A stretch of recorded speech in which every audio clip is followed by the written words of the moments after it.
পৃথিবীতে সবচেয়ে বড় বেঈমান হচ্ছে সময়, যা একবার চলে গেলে আর ফিরে আসে না।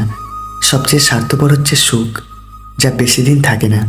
সবচেয়ে আপন হচ্ছে কষ্ট, যা সবসময় কাছে থাকে। সিগারেট খাওয়া কালো ঠোঁটগুলো বেঈমান নয়, বেঈমান তো লিপস্টিক দেওয়া লাল ঠোঁটগুলো। পৃথিবীতে দুই ধরনের মানুষ খুব অসহায়, রূপ ছাড়া নারী আর টাকা ছাড়া পুরুষ। অনেকেই বলেন মেয়েরা ভয় পায়, তবে চাণক্য বলে গিয়েছেন পুরুষদের থেকে নারীদের সাহস 6 গুণ বেশি। এজন্য নারীকে শক্তিরূপে পূজা করা হয়। স্বার্থপর মানুষগুলো শুধু আপনাকে নয়, প্রয়োজনে আপনার ছায়াকেও অনুসরণ করবে। যখন স্বার্থ ফুরিয়ে যাবে, তখন শুধু আপনার থেকে নয়, আপনার ছবি থেকেও মুখ ফিরিয়ে নেবে। কারো কাছ থেকে মেসেজ না পাওয়াটা একটা মেসেজ, সেটা হলো তাদের আর আপনাকে প্রয়োজন নেই। মানুষ চাইলেই যদি সব কিছু পেয়ে যেত, তাহলে অপেক্ষার কোনো মূল্য থাকতো না।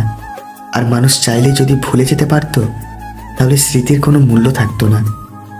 অতি লোভে বিবেক নষ্ট হয়, অতি আদরে সন্তান নষ্ট হয়, অতি লোভনে তরকারি নষ্ট হয়, অতি সন্দেহে সম্পর্ক নষ্ট হয়, অতি অহংকারে মানুষের পতন হয়। দায়িত্ব ছাড়া যেমন পুরুষ হওয়া যায় না, ঠিক তেমনই ধৈর্য ছাড়াও নারী হওয়া কঠিন। রাত জেগে কারো অপেক্ষায় না থেকে ঘুমিয়ে পড়ো। আসলে বাস্তবের চেয়ে স্বপ্ন অনেক সুন্দর।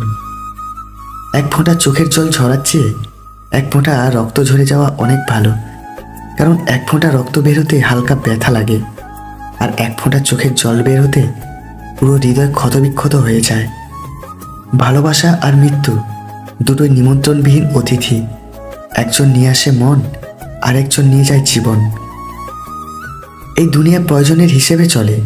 শীতকালে যেই সূর্যের অপেক্ষা করি, গরমকালে সেই সূর্যকেই তুচ্ছ মনে করি। ততক্ষণ পর্যন্ত আপনি মূল্যবান, যতক্ষণ আপনার প্রয়োজন। মনের কোণে কোথাও না কোথাও একটা দীর্ঘশ্বাস থেকেই যায়, হয়তো কিছু চেয়ে না পাওয়ার, নয়তো কিছু পেয়েও হারিয়ে ফেলার। ব্যয় করো আয় বুঝে, চিন্তা করো গভীরভাবে, পান করো ধীরে ধীরে, আহার করো পরিমিত, শ্রবণ করো মন দিয়ে, সংকল্প করো দৃঢ় চিত্তে, তর্ক করো যুক্তির সাথে, বিচার করো সঠিকভাবে, সাহায্য করো আন্তরিকভাবে, বাস করো পরিবেশের সঙ্গে, বন্ধুত্ব করো যাচাই করে, আত্মীয়তা করো বংশ দেখে, ব্যবসা করো সততার সাথে, চলাফেরা করো সতর্কভাবে, বিশ্বাস করো মনে প্রাণে, অপেক্ষা করো ধৈর্যের সাথে। জীবনে কিছু কিছু সময় আসে, আর কিছু কিছু মানুষের সাথে হঠাৎ করেই পরিচয় হয়ে যায়।